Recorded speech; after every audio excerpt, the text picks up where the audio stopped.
الشیطان الرجیم بسم اللہ الرحمن الرحیم الحمد للہ رب العالمین وصلی اللہ علی محمد وآلہ الطیبین الطاہرین وعلی آلہم اجمعین اما بعد قال اللہ فاعوذ باللہ من الشیطان الرجیم بسم اللہ الرحمن الرحیم ان الذین قالوا ربنا اللہ تتنزل علیہم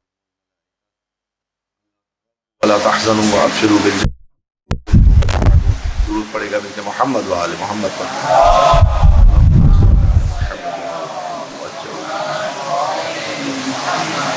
ایام شہادت صدیقہ طاہرہ حضرت فاطمہ زہرا سلام اللہ علیہا بھی ہیں اور اس کے ساتھ ساتھ کل کی تاریخ امام سجاد علیہ الصلوۃ والسلام سے منسوب ہے، لہذا طریقہ کار ان دروس کا یہی ہوتا ہے کہ جو ملازمتیں قریب ہوں اسی حوالے سے گفتگو ہوتی ہے۔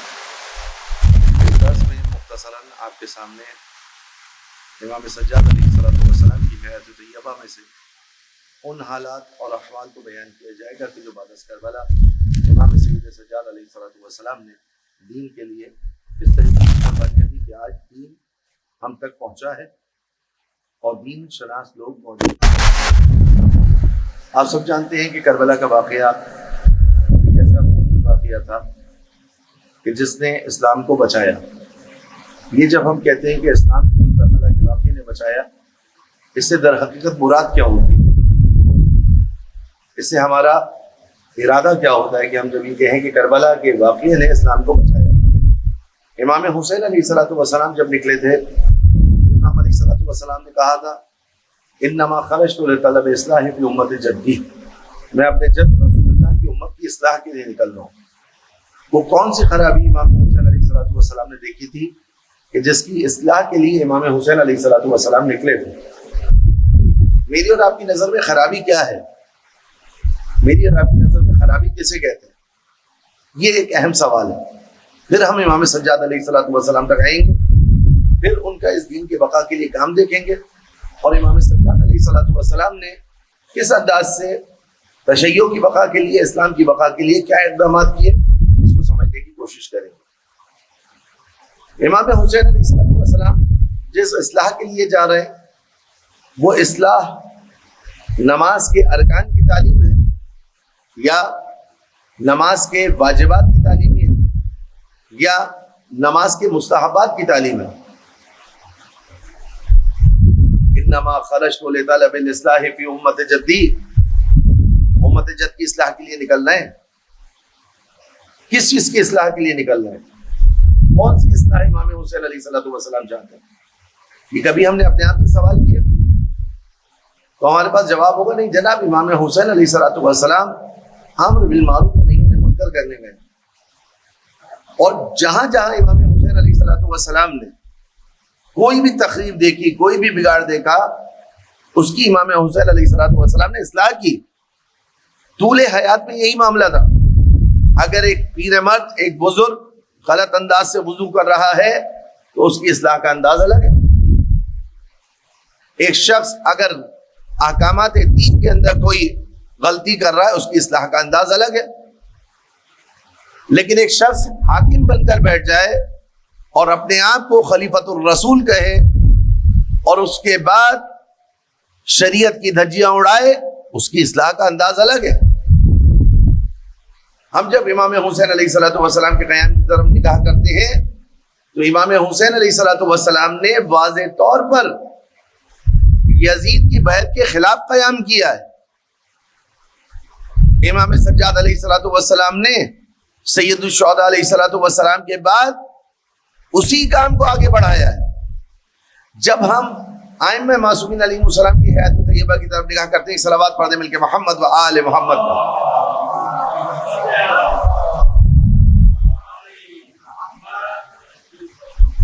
ہم یہ کہتے ہیں اولنا محمد و آخرنا محمد و اوسطنا محمد و کلنا محمد یا کلہم نور واحد، وہ سب کے سب ایک ہی نور ہے۔ یہ جملات آپ نے بار بار سنے ہیں نا، ان کا پہلا بھی محمد، ان کا آخری بھی محمد، ان کا اوسط بھی محمد، یہ سب کے سب محمد۔ بارہا آپ نے یہ کلمات سنے۔ کربلا کو ہم ایک تنہا، مجرد، مختص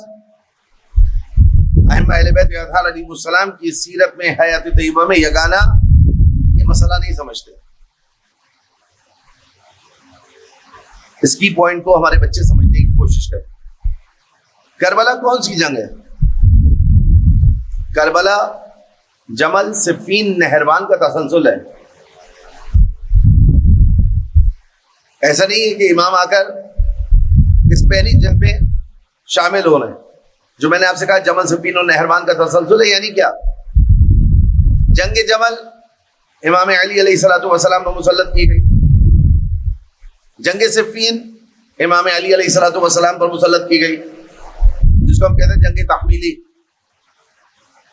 اسی طریقے سے جنگ نہروان خوارج کو بنا دیا گیا، اسلام و مسلمین کے لیے وہ خطرناک بنے، بالآخر ان سے جنگ ہوئی. اس کے بعد امیر المومنین ایک اور جنگ کی تیاری کر رہے تھے. شہادت سے پہلے امیر المومنین ایک اور جنگ کی تیاری کر رہے تھے. وہ کام جو صفین میں ادھورا رہ گیا تھا، امام علی علیہ الصلوۃ والسلام اسی کام کو آگے بڑھانا چاہتے تھے، لیکن امام علی علیہ السلام کو شہید کر دیا گیا. اب امام حسن مجتبیٰ ہے. امام حسن نے آتے ہی کاغذ منگوا لیے سب کے لیے. امام حسن مجتبیٰ علیہ الصلوۃ والسلام نے نخیلہ پر پڑاؤ ڈالا. نخیلہ پر پڑاؤ ڈالنے کے بعد امام حسن علیہ الصلوۃ والسلام لشکر کو آمادہ کر کے لے کے گئے. لوگ اپنے اپنے ایمان کو بیچ کر مد مقابل لشکر میں چلے گئے. حالات ایسے ہو گئے کہ اگر امام حسن مجتبیٰ علیہ الصلوۃ والسلام صلح نہ کرتے تو دین کا آج نام و نشان نہ ہوتا. امام نے صلح کی شرائط دیکھی، بہترین شرائط تھی. امام حسن مجتبیٰ علیہ الصلوۃ والسلام پر ایک مفصل مختص گفتگو ہونی چاہیے، بار بار ہونی چاہیے، تاکہ لوگ سمجھیں کہ صلح کیا تھی اور صلح کے معنی کیا ہے. ضمناً عرض کر دوں، صلح کے معنی یہ نہیں ہے کہ مد مقابل فریق سے راضی ہو گئے. صلح کے معنی یہ نہیں ہے کہ امام علیہ الصلوۃ والسلام نے انڈورس کر دیا. امام نے کچھ شرائط رکھی. صلح کے معنی یہ کہ ٹیمپریری جنگ کو روکا جائے، موقتاً جنگ کو روکا جائے، آتش بس کی جائے، سیز فائر کیا جائے، اس جنگ کو کسی اور مرحلے کے اوپر مؤخر کر دیا جائے. اسی جنگ کو امام حسین علیہ الصلوۃ والسلام نے کربلا کے میدان میں انجام دیا. اور پھر امام حسین علیہ الصلوۃ والسلام نے جس جنگ کو روکا ہے، اس جنگ کو امام زمان علیہ الصلوۃ والسلام آ کر مکمل کریں گے. آپ سمجھ رہے ہیں سیکوینس؟ ابھی میں بدر و احد و خیبر و خندق کو اس لیے بیان نہیں کر رہا کہ وقت طولانی نہ ہو جائے، وہ سب تو ذہنوں میں کلیئر ہے. امام علی علیہ السلام کی جنگ کا کیا مقصد تھا؟ وہی مقصد امام حسن کے نکلنے کا تھا، وہی مقصد امام حسین علیہ الصلوۃ والسلام کا تھا. اس راہ میں کیا ہوا؟ امیر المومنین شہید کیے گئے، امام حسن شہید کیے گئے، امام حسین شہید کیے گئے. اب مرحلہ آیا امام سجاد کا. امام سجاد علیہ الصلوۃ والسلام کا دور وہ ہے کہ جس میں مروان جیسا صفات تخت پر بیٹھا ہوا ہے.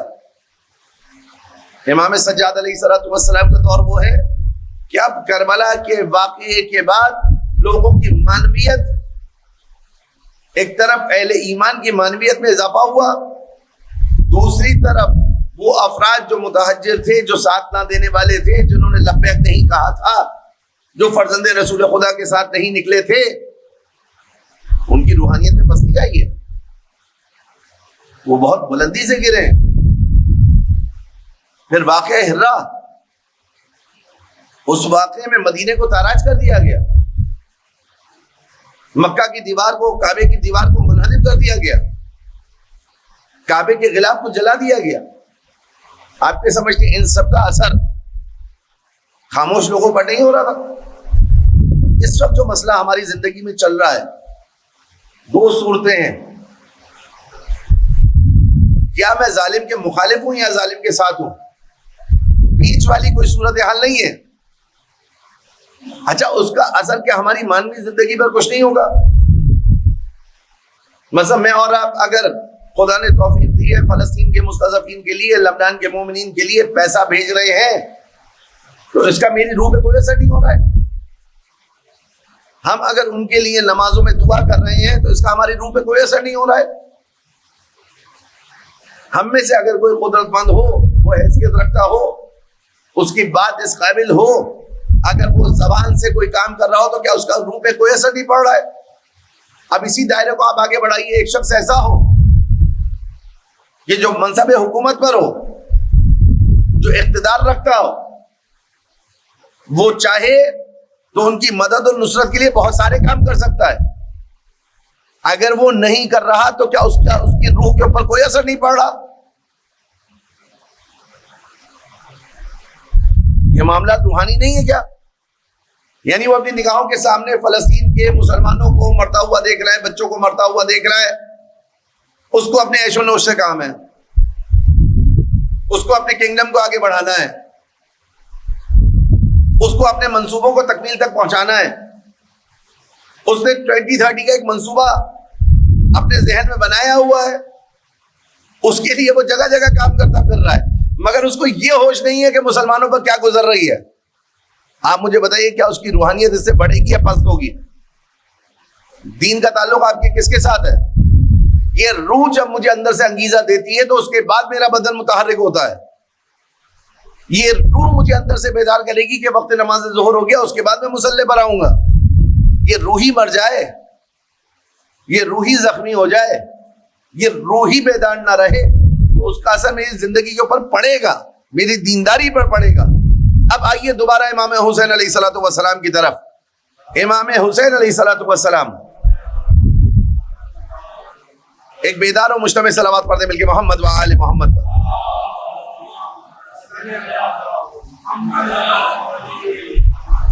امام حسین علیہ الصلوۃ والسلام نے مسلسل لوگوں کو اپنی طرف دعوت دی تھی۔ اچھا آپ کربلا کے واقعے کو اگر ذرا اس نظر سے سوچیں کہ پورا مکہ امام حسین کے ساتھ ہوتا، پورا مدینہ امام حسین کے ساتھ ہوتا، پورا کوفہ امام حسین کے ساتھ ہوتا، پورا بصرہ امام حسین کے ساتھ ہوتا، تو کربلا کی جنگ کا نقشہ کیا ہوگا؟ آپ مجھے بتائیے کربلا کی جنگ کا نقشہ کیا ہوگا؟ الگ ہوتا یا نہیں ہوتا؟ روزے عاشورہ، روزے غم کے علاوہ کیا ہوتا؟ اگر یہ پورا اسلامی معاشرہ امام حسین علیہ الصلوۃ والسلام کے ساتھ آ جاتا، پورا بھی چھوڑ دیجئے، 50% بھی اگر امام حسین علیہ الصلوۃ والسلام کے ساتھ آ جاتا تو نقشہ کیا ہوگا؟ یعنی 50% نے بھی ساتھ نہیں دیا، اب اس ساتھ نہ دینے کا اثر کیا ہوا ہوگا اسلامی معاشرے پہ؟ فَلْيَرْحَلْ مَعْنَا کی صدا پر لبیک نہ کہنے کا اثر۔ آپ سمجھتے روحیں بڑی قوی رہی ہوں گی، روحانیت بڑی بالیدہ رہی ہوگی؟ فرزند رسول خدا کا ساتھ نہیں دیا گیا، فرزند رسول خدا قتل کر دیے گئے، ان کے بچے پہ آب گیا صحرا کے اندر شط فرات پر قتل کر دیے گئے پیاسے، اس کا روحانیت پہ اثر نہیں پڑا ہوگا؟ ایسا اثر روحانیت پر پڑا تھا کہ پھر یزید کی جرت اور بڑھی اور اس ملعون نے مدینہ پر حملہ کیا، مکہ پر حملہ کیا۔ اب سوال ان لوگوں سے کہ جنہوں نے امام حسین علیہ الصلوۃ والسلام کا ساتھ نہیں دیا تھا بچ گئے، کس لیے نہیں نکلے تھے؟ کہ ہماری عزت و ناموس خطرے میں ہے؟ مدینہ کے ہرا کے واقعے میں کیا نہیں ہوا؟ ہو گئی بچت، روحانیت بالکل پست ہو گئی تھی۔ امام سجاد علیہ السلام نے کربلا کے واقعے کے بعد اس روحانیت کو بیدار کرنے کے لیے، روح کو اسٹرانگ کرنے کے لیے، تاکہ جب روح مضبوط ہوگی تو انسان کا عمل بھی مضبوط نظر آئے گا۔ جو آپ کو بڑے بڑے فیصلے کرتے ہوئے لوگ نظر آتے ہیں نا، آغا یہ دین کے لیے بڑی بڑی قربانیاں دیتے ہوئے لوگ نظر آتے ہیں، یہ لوگ روحانی طور پہ بڑے مضبوط ہوتے ہیں۔ ہم روح کی مضبوطی کو تسبیح کے پھیرنے میں سمجھتے ہیں کہ ہم جتنی تسبیح پھیریں گے اتنی روح مضبوط ہوگی۔ ایک تسبیح زہرا آپ کی روح کی مضبوطی کے لیے کافی ہے اگر دل سے ہو۔ ایک تسبیح جناب زہرا، جب حضرت صدیقہ طاہرہ سلام اللہ علیہا مل کے صلوات پڑھتے محمد و آل محمد حدیث کا مطالبہ کرنے رسول اللہ کے پاس آئی تھی. رسول نے تسبیح جناب زہرا تعلیم فرمائی تھی. یہ ایک تسبیح جناب زہرا بڑی قوت کی حامل ہے. جب میری روح مضبوط ہوگی تو میرا بدن خود بخود راہ خدا میں آگے بڑھے گا. اس کے لیے مجھے کچھ خاص ایکسرسائز کی ضرورت نہیں ہے, اس کے لیے مجھے تنسازی کی ضرورت نہیں ہے. میری روح مجھے بیدار کرے گی اور مجھے اس میدان میں لے کر آئے گی. یہاں امام سجاد علیہ الصلوۃ والسلام نے اس روح کی بیداری کے نسخے دیے. کہا کہ مانویت اتنی تباہ ہو چکی ہے, مانویت اتنی پست ہو چکی ہے, خدا پر یقین بالکل نہیں رہا ہے, سب کچھ حکمرانوں کو سمجھا جا رہا ہے. امام نے اس معاشرے کے اندر دعا کے ذریعے روحانیت کا ایک سور پھونکنا شروع کیا. بعد از کربلا وہ دور ہے کہ جس میں امام سجاد علیہ الصلوۃ والسلام کو تقریر کرنے کی اجازت نہیں دی جا رہی, کیونکہ جانتے کہ جو انہوں نے شام میں تقریر کی تھی وہی ہماری بنیادوں کو ہلانے کے لیے کافی تھی. انا ابن مکہ و منا, انا ابن زمزم و صفا, میں مکہ اور منا کا فرزند ہوں, میں چاہے زمزم کا فرزند ہوں, میں صفا و مروہ کا فرزند ہوں. وہ تقریر کافی تھی. یہ کیا کہنا چاہ رہے ہیں امام سجاد علیہ السلام دربار یزید؟ امام سجاد علیہ السلام کو جب ہم اپنے ذہن میں لے کر آتے ہیں تو کیونکہ ہم نے خاص کچھ مطالب مسائل کے حوالے سے سن رکھے ہوتے ہیں, تو ایک انتہائی ناتوان و لاغر و بیمار شخص ہمارے ذہن میں اگر ہم ویژولائز کر رہے ہیں تو یہ بہت بڑی خطا ہے. امام سجاد علیہ السلام حجت خدا ہیں. حجت خدا عیوب و نقائص سے پاک ہوتا ہے. امام سجاد علیہ السلام دائم المریض نہیں تھے. حکمت پروردگار عالم کے تحت عاشورہ کے دن ان چند دنوں کی مریضی امام سجاد علیہ السلام کی تھی. ہاں, عاشور کے واقعے والے روز, تاکہ ان پر سے جہاد ساقط ہو جائے, اٹھ جائے. امام سجاد علیہ السلام شدید مریض تھے, شدید بخار میں تھے. لیکن ایسا نہیں ہے کہ امام سجاد علیہ السلام کی پوری زندگی بخار میں گزری ہے, نعوذ باللہ. بارہا آپ یہ مطالب سنتے ہیں. اور اس شخص نے اسیر رنج و محن ہونے کے باوجود جو کوفہ اور شام کی راہوں میں خطبات دیے ہیں, جو دربار یزید میں خطبہ دیا ہے, یزید کی حکومت کو ہلانے کے لیے کافی تھا. ایسا خطبہ تھا کہ یزید کا اپنا بیٹا 40 دن سے زیادہ اس تخت پر نہیں بیٹھا. یہ کہہ کر اتر گیا کہ اس تخت کی بنیادیں آل محمد کے خون پر ہیں. امام سجاد علیہ السلام کے خطبے کا اثر تھا.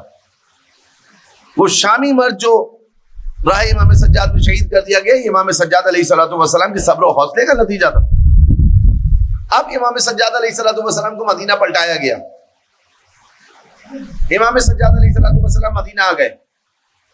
مدینہ آنے کے بعد امام سجاد علیہ السلام نے ایک طرف خطابت کی اجازت نہیں ہے, دوسری طرف اگر خطاب کرتے ہیں تو امام سجاد علیہ السلام کی بات سننے والے جتنے بھی افراد ہیں ان کو یا قتل کر دیا جائے گا یا اسیر کر لیا جائے گا. حکومت کی اتنی گہری نظریں. امام سجاد علیہ السلام نے کیا کام کیا؟ دعاؤں کے ذریعے دین کے معارف کو پہنچایا ہے. کون سا دور تھا؟ سب و شتم امیر المومنین علیہ السلام پر کب رکا ہے؟ عمر بن عبدالعزیز کے دور میں. یعنی امام سجاد علیہ السلام کا دور وہ ہے کہ جب لوگ دیکھ رہے ہیں کہ منابر سے امیر المومنین علیہ السلام کو برا بلا کہا جا رہا ہے, بنو امیہ کے فضائل بیان کیے جا رہے ہیں, بنو امیہ کی شان میں قصیدے کہے جا رہے ہیں, بنو امیہ کی عظمت کو بیان کیا جا رہا ہے. کون بنو امیہ؟ طلقاء. کون بنو امیہ؟ جن کے بارے میں رسول اللہ نے کہا تھا فَأَبْخِرُوهُ. اگر ان کو تخت پر دیکھو, شدید الفاظ استعمال کیے رسول اللہ صلی اللہ علیہ وآلہ وسلم. ان کے مد مقابل علی ابن ابی طالب علیہ السلام کون؟ جن کے فضائل رسول اللہ نے بیان. معاملہ بالکل برعکس ہو گیا تھا. یعنی کیسا برعکس ہوا تھا معاملہ؟ سمجھانے کے لیے بات کروں, قبلہ اس طرف ہے نا, قبلہ اس طرف ہے. کل کو سب کا مزاج ایسا ہو جائے کہ اس طرف منہ کر کے نماز پڑھ رہے ہوں. عجیب بات نہیں ہے یہ؟ یہی ہو گیا تھا آغا، یہی ہو گیا تھا. علی جس کے فضائل رسول اللہ نے بیان کیے اس پر لعن کی جا رہی تھی، اور جن کے رضائل کو رسول اللہ نے برملا کیا ہے ان کی مدح سرائی کی جا رہی تھی. قبلہ تبدیل ہو گیا تھا. کس معنی میں؟ مادی اعتبار سے تو لوگوں کے جسم اسی طرف تھے، لیکن مانوی اعتبار سے، روحی اعتبار سے، باطنی اعتبار سے لوگوں کی روحیں ان محلات کی طرف جھک رہی تھی جو بنو امیہ کے تھے. یوں قبلہ تبدیل ہوا تھا. یہاں تو اگر کوئی یہ والا قبلہ تبدیل ہو نا، روح کا بڑا خطرناک ہو جاتا ہے، کیونکہ یہ والا قبلہ تو نظر آ رہا ہے نا. کوئی بھی آئے گا آپ کو سیدھا کر دے گا جناب قبلہ اس طرف ہے، قبلہ اس طرف ہے، آپ کے بدن کو درست سمت کر دے گا. لیکن اگر روح اس طرف قبلہ، اس قبلے کی طرف سجدہ ریز ہو تو کسی کو پتہ بھی نہیں چلے گا. ظاہری طور پر یہ مادی سر یہاں جھک رہا ہوگا، مانوی اعتبار سے وہاں پر کاسا لیے انسان کھڑا ہوا ہوگا. آپ ان حالات کو دیکھیں تو آج کے حالات کا بہت اچھی طرح سے تجزیہ کر سکتے ہیں. امام سجاد علیہ الصلوۃ والسلام نے، کیونکہ امام حجت خدا تھے، روح شناس تھے، طبیب روح تھے، امام سجاد علیہ الصلوۃ والسلام نے اس کی دوا اور مداوے کے لیے دعاؤں کو تعلیم کیا. آپ جا کر صحیفہ سجادیہ کی، صحیفہ سجادیہ امام سجاد علیہ السلام کی تمام دعاؤں کا مجموعہ نہیں ہے. ایسا نہیں کہ جتنی دعائیں امام سجاد کی تھی سب صحیفہ سجادیہ میں. صحیفہ سجادیہ میں امام کی چند منتخب دعائیں موجود ہیں. ایک صلوات پڑھ دیں مل کے، محمد و آل محمد.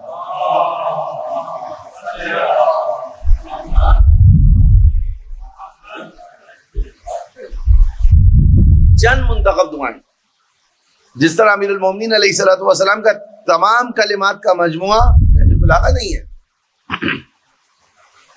چند منتخب خطبات،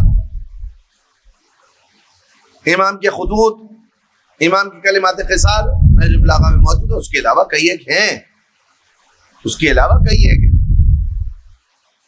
اس طرح صحیفہ سجادیہ کے علاوہ امام سجاد علیہ السلام کی کئی ایک دعائیں مخطوطات موجود ہیں. لیکن آپ جا کر صحیفہ سجادیہ کے ذریعے سمجھ میں تو آ جائے گا نا کہ امام کا لہن کیا ہے، امام کا انداز کیا ہے. آپ ذرا دعا کا انداز دیکھیں. عموماً ہم دعا مانگتے ہیں کیسے؟ پہلے درود پڑھتے ہیں، آخر میں درود پڑھتے ہیں، بیچ میں ہماری دعا ہوتی ہے. یہ ایک سلیقہ سکھایا گیا. امام سجاد علیہ الصلوۃ والسلام کی دعاؤں میں ہر چند فقروں کے بعد اللہم صلی علی محمد و آل محمد، ان تصلی علی محمد و آل محمد، بار بار محمد و آل محمد کی طرف متوجہ کیا جا رہا ہے.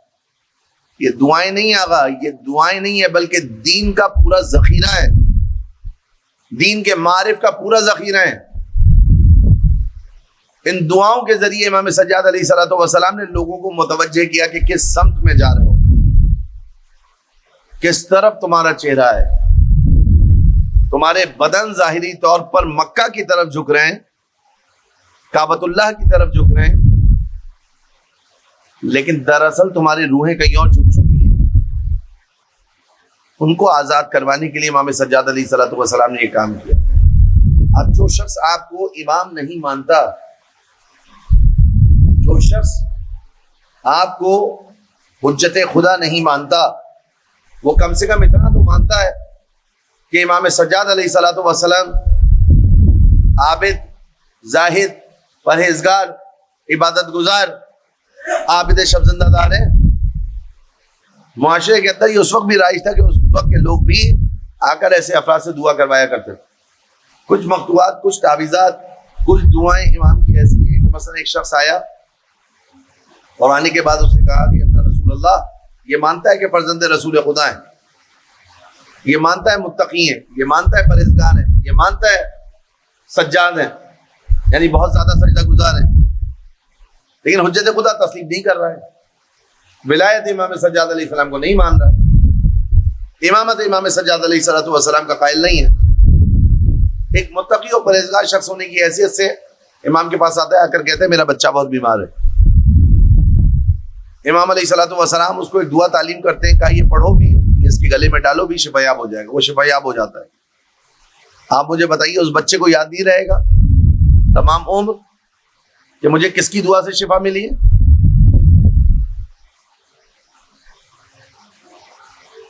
یاد نہیں رہے گا آپ کے خیال میں؟ اب وہ بچہ کس کا مبلغ بنے گا؟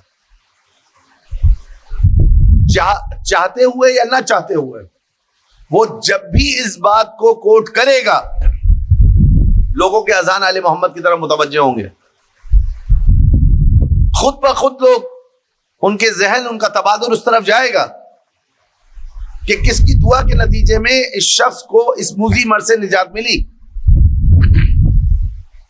جب تمام اطباء نے جواب دے دیا تھا کس کی دعا کے نتیجے میں اس کو شفا ملی، ایک کام امام سجاد علیہ الصلوۃ والسلام کا یہ تھا کہ لوگوں کے اندر معنویت کو بحال کریں، لوگوں کے اندر روحانیت کو قوی کریں، اللہ پر یقین کو، اللہ کے وجود پر توکل کو امام اسٹرانگ کریں۔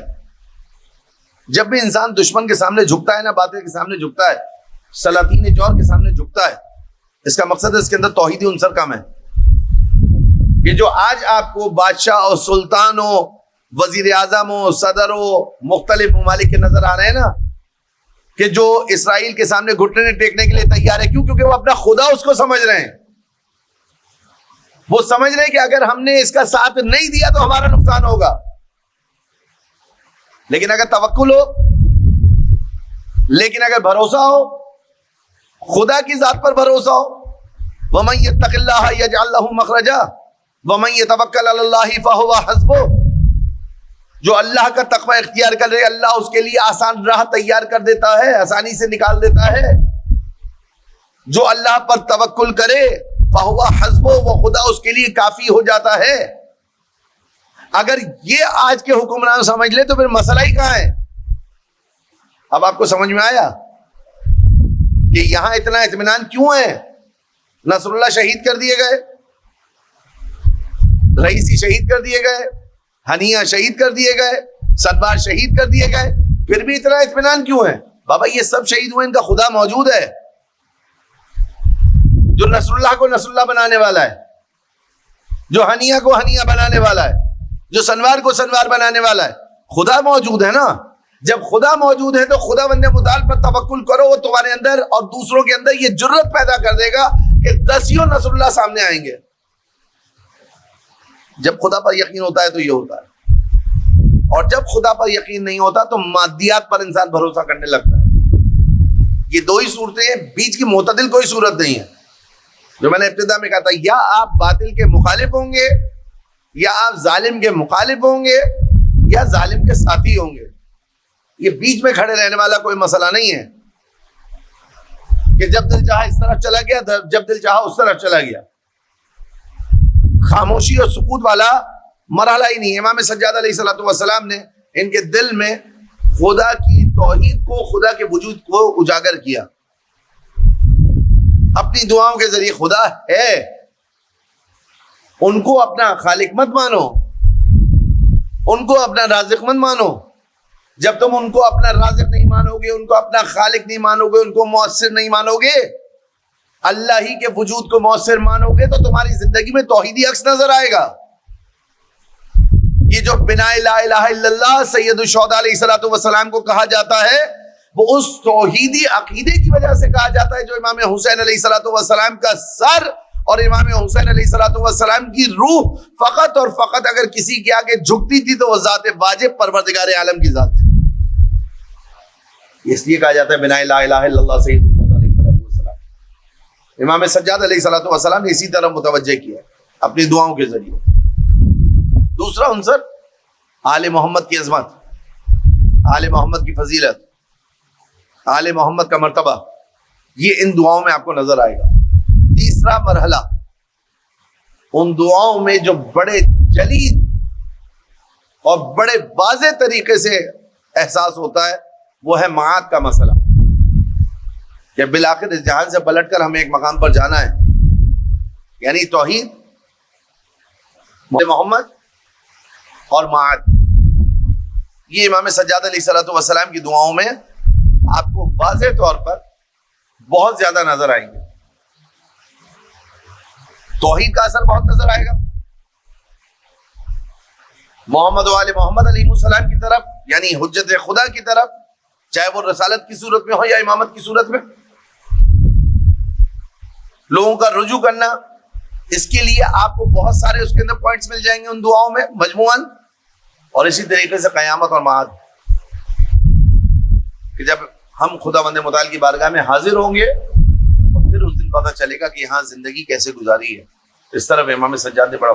اب یہ امام نے ایک طریقے سے مانویت کو لوگوں کے اندر پروان چڑھایا. آپ جو امام سجاد علیہ السلام کی حیات طیبہ میں یہ سنتے رہتے ہیں کہ امام نکلتے تھے, جا کر بازاروں میں گلیوں کوچوں میں جا کر مصائب پڑھا کرتے تھے, قصاب کو دیکھ کر مصائب پڑھا کرتے تھے. ہم اس کو صرف آنسو بہا کر ہم وہاں سے اٹھ کر چلے جاتے ہیں, اس کے اوپر غور نہیں کرتے کہ امام سجاد یہ کیوں کرتے تھے, کیا سبب تھا. جب بھی پوچھا جاتا تھا مولا سب سے زیادہ مصیبتیں کہاں گزری, کیا کہتے تھے؟ الشام الشام الشام. کیوں شام کیوں؟ سوال ہے شام کیوں. کریں ہم اپنے آپ سے سوال, شام کیوں آگا؟ اس کی علت بھی بیان کی جاتی ہے کہ شام میں مصیبتیں زیادہ آئیں, لیکن کیا کربلا میں مصیبتیں نہیں آئیں؟ کربلا تو چلے, کیا مدینہ میں مصیبتیں نہیں آئیں؟ آپ جائیے جا کر ائمہ اہل بیت اطہار علیہ السلام کی روایات کو دیکھیے, امام صادق کی اس روایت کو دیکھیں جس میں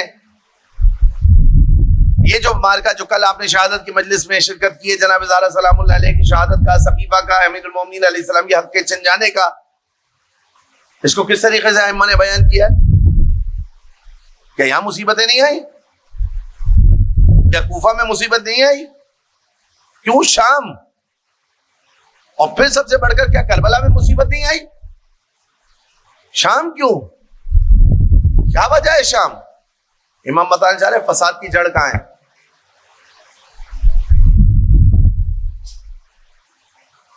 کہاں سے حکم صادر ہو رہا ہے؟ ائمہ معصومین علیہ السلام کی حیات طیبہ کو جب تک میں اور آپ اس عصر میں حاضر ہو کر نہیں سمجھیں گے ائمہ کی سیرت, ایسے ہی نہیں سمجھ میں آ جائے گی. اپنے آپ کو اس دور میں محسوس کرنا ہوگا, اپنے آپ کو, اپنے وجود کو 61 ہجری میں محسوس کرنا ہوگا.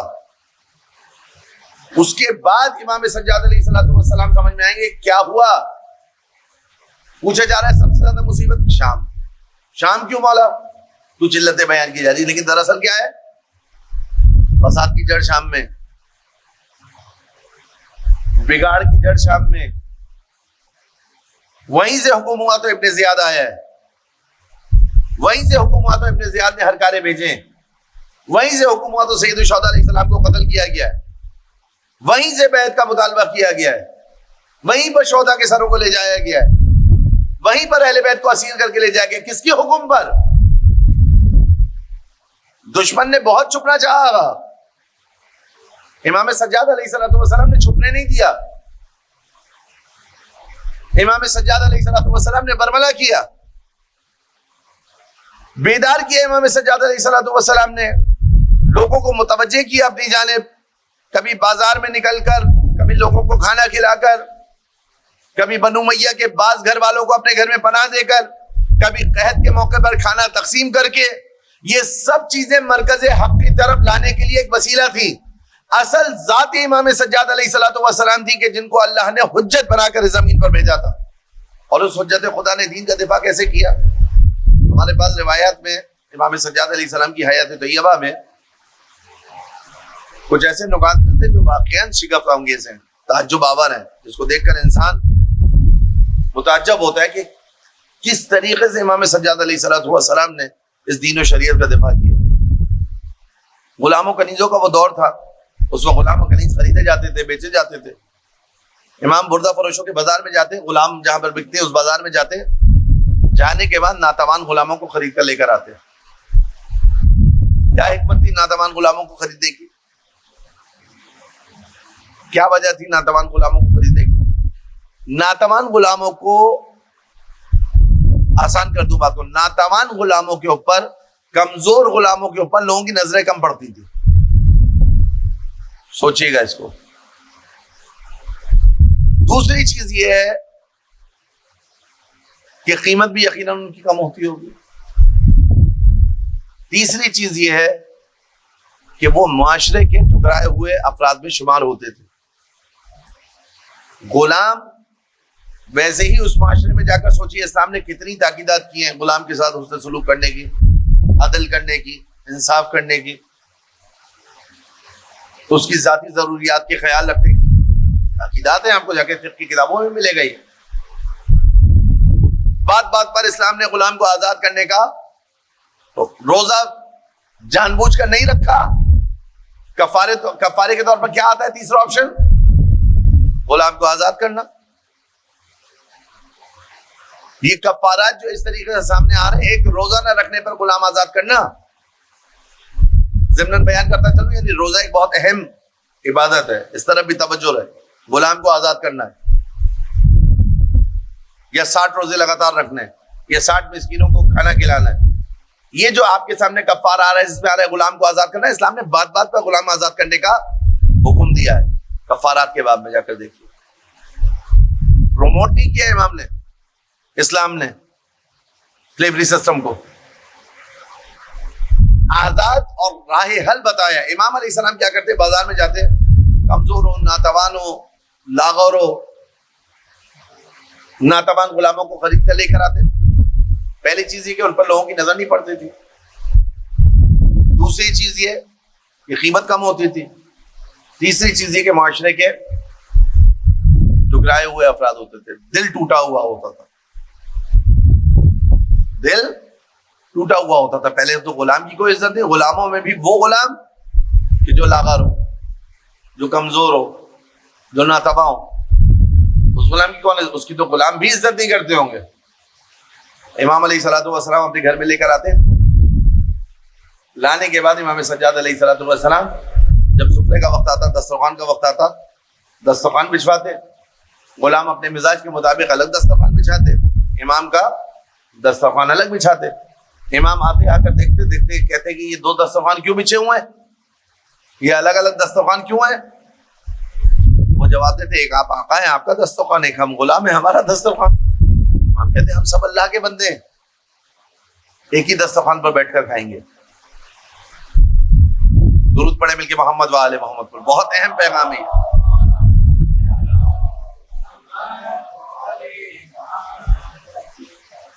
ایک ہی دسترخوان پر بیٹھ کر کھائیں گے, ہم سب اللہ کے بندے ہیں. کیا بحال کر رہے ہیں امام؟ یہ عزت نفس کو. معاشرے کے ٹکرائے ہوئے لوگ, جب دل ٹوٹتا ہے نا آقا, تو دل میں خلوص آتا ہے.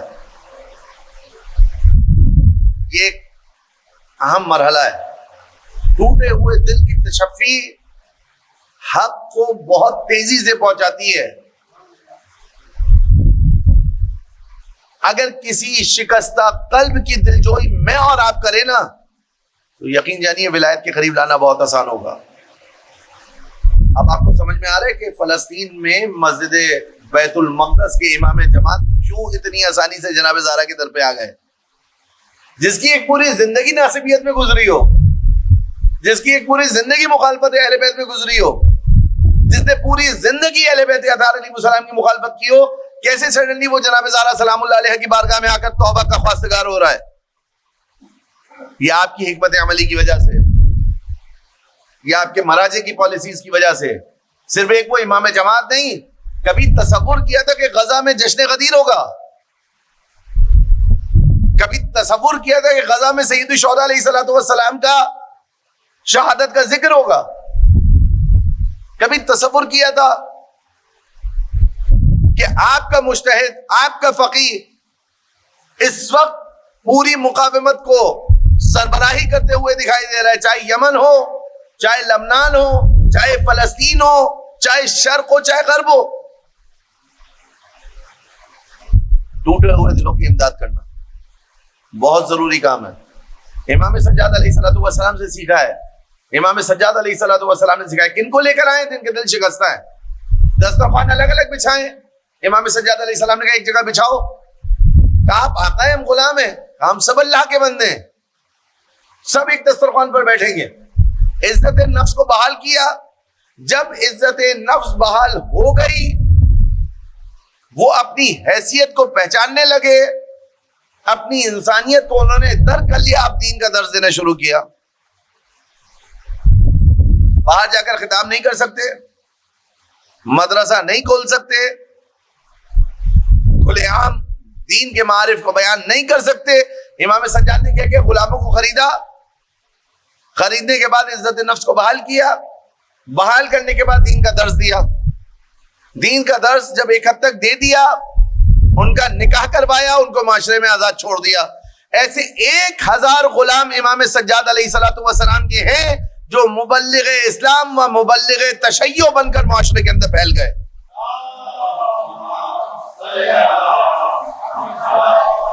یہ جو آپ بات کی روایات سنتے ہیں نا, امام باقر علیہ الصلوۃ والسلام کی, امام صادق علیہ الصلوۃ والسلام کی فقہ کی روایات, قال الباقر قال الصادق قال الباقر قال الصادق علیہ السلام, یہ امام سجاد علیہ الصلوۃ والسلام کے اس سسٹم کا نتیجہ تھا کہ جس کی وجہ سے امام باقر علیہ الصلوۃ والسلام کو درس دینے کے لیے ماحول فراہم ہوا. اب آپ کو سمجھ میں آیا اولنا محمد و آخرنا محمد و اوسطنا محمد کا مطلب کیا ہے؟ کہاں سے بات چلی ہے؟ رسول اللہ سے. رسول اللہ کے بعد جناب زہرا وصل کرنے والی امامت سے امامت کا مرحلہ آیا. امام علی شہید کر دیے گئے, امام حسن شہید کر دیے گئے, امام حسین شہید کر دیے گئے. امام سجاد علیہ الصلوۃ والسلام نے یہ کام کیا, بالآخر امام سجاد بھی شہید کر دیے گئے. امام باقر علیہ الصلوۃ والسلام نے رسول اللہ کی اس صحیح شریعت اور دین کو لوگوں کے سامنے پیش کیا. امام صادق علیہ الصلوۃ والسلام نے پیش کیا. آج فقہ امام صادق علیہ السلام جو آپ سنتے ہیں نا, جس کی وجہ سے مجھے اور آپ کو جعفری کہا جاتا ہے, فقہ جعفری کہا جاتا ہے, یہ دراصل پیچھے کے تمام ائمہ کی کاوشوں کا نتیجہ ہے. دراصل یہ فقہ جعفری فقہ محمدی ہے. یہ تمام معصومین علیہ السلام کی کاوشوں کا نتیجہ ہے کہ آج دین صحیح و سالم شکل میں کسی نہ کسی حد تک ہم تک پہنچا ہے, اور اس کی تکمیل ہوگی امام زمان جل اللہ تعالی فرجہ شریف کے وجود اقدس. تو ہم یہ کہتے ہیں نا کہ اگر ہم مٹ جانے والے ہوتے, اگر ہم ختم ہو جانے والے ہوتے, اگر ہماری نشان مٹ جاتے تو ہمیں کربلا میں مٹ جانا چاہیے تھا.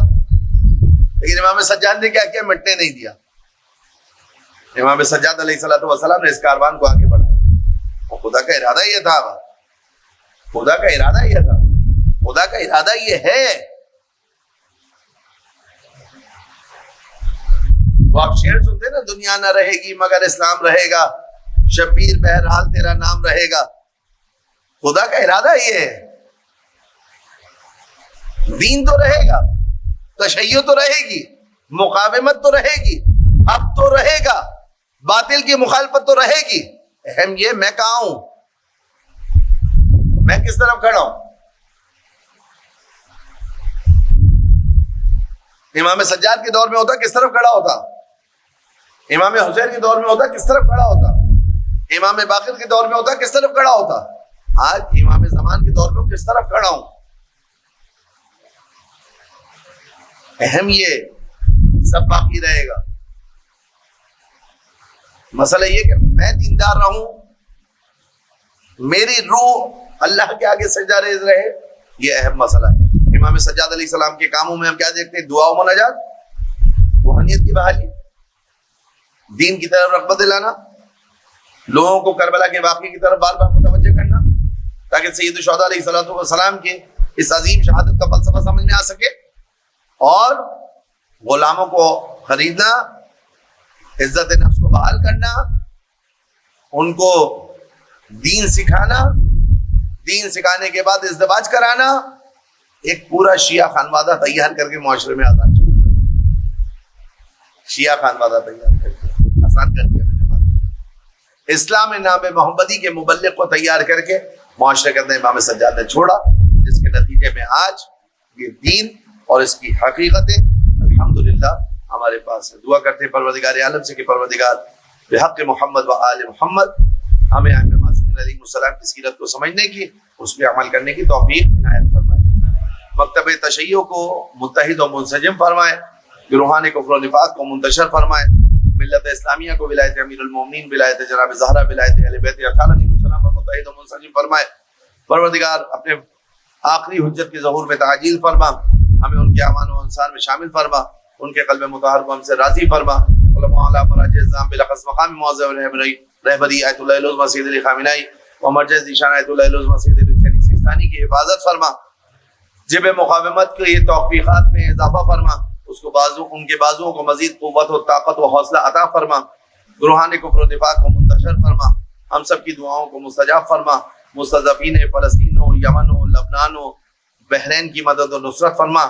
ربنا تقبل منا انک انت السمیع الدعاء بجاہ النبی الامین وآلہ الطیبین الطاہرین۔ ان اللہ وملائکتہ یصلون علی النبی یا ایھا الذین آمنوا صلوا علیہ وسلموا تسلیما۔